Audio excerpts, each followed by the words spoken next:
by Brian Tallerico April 9, 2019. I've always admired the showmanship and spectacle of professional wrestling but was never what one would call a fan. Sure, I know the big names and was old enough to remember when people like Hulk Hogan and Randy, Macho Man, Savage were big enough to get major ad deals. But I did not spring for the recently aired 7 hours of Wrestlemania and would have to admit that sounds like a lot.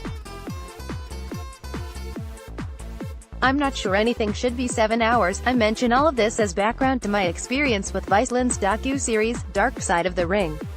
You could summarize my knowledge as a little more than nothing but not as much as those who paid for Wrestlemania.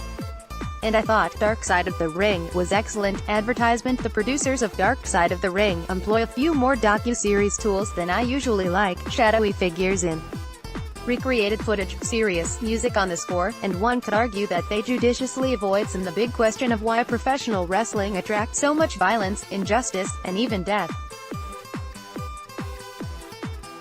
Having said that, taken as individual stories, these are riveting little windows into a world in which larger-than-life figures in the ring often had even crazier lives outside of it. Most of all, they're incredibly well told, often by the people who lived them. The directors of Dark Side of the Ring know that these people are half athlete and half storyteller, and so they generally just give them the freedom to be the latter, whether they're in-the-ring performers like Bret Hart and Jake the Snake Roberts or legends around the sport like Jim Cornette or Eric Bischoff. These men and women know how to tell a story, and Dark Side of the Ring has 6 fascinating stories to tell. The 2 that are the most interesting are the first Lair, The Match Made in Heaven, and The Montreal Screwjob. The former is about Randy Savage and Miss Elizabeth. The latter is about, well, it's right there in the title. They're compelling because they both reveal how blurry the line can become between fiction and reality. Randy Savage and his wife Miss Elizabeth often took their own personal issues into the ring, which would then, of course, impact their home lives. That they both passed away at a young age only adds poignancy to the whole thing. Screwjob is the name for a famous match in Montreal in which Bret Hart was blindsided. If you think all of wrestling is merely scripted, this is a great chapter to highlight what happens when everyone doesn't have the same copy of the screenplay.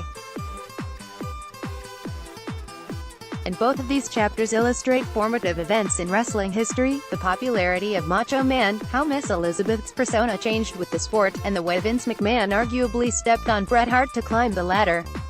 The other 4 episodes range from good to great, including the stories of the murder of Bruiser Brody, the tragic legacy of the Von Erich family, the death of Gino Hernandez, and the controversy surrounding the Fabulous Moolah, a famous female wrestler who some have accused of pimping the girls she was training.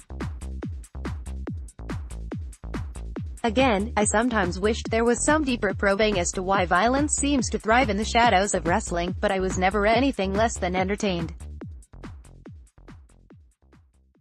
I hope they get a chance to make at least 6 more. And perhaps the most telling thing about the impact of Dark Side of the Ring is that I paid a bit more attention to this year's Wrestlemania than I would have before watching this series.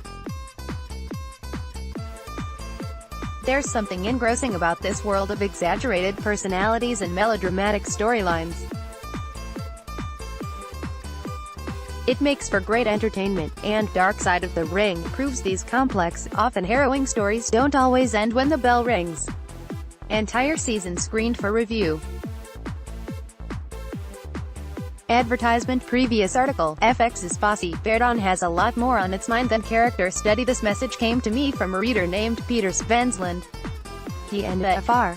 A review of CBS All Access The Twilight Zone. A review of Cinemax's Warrior.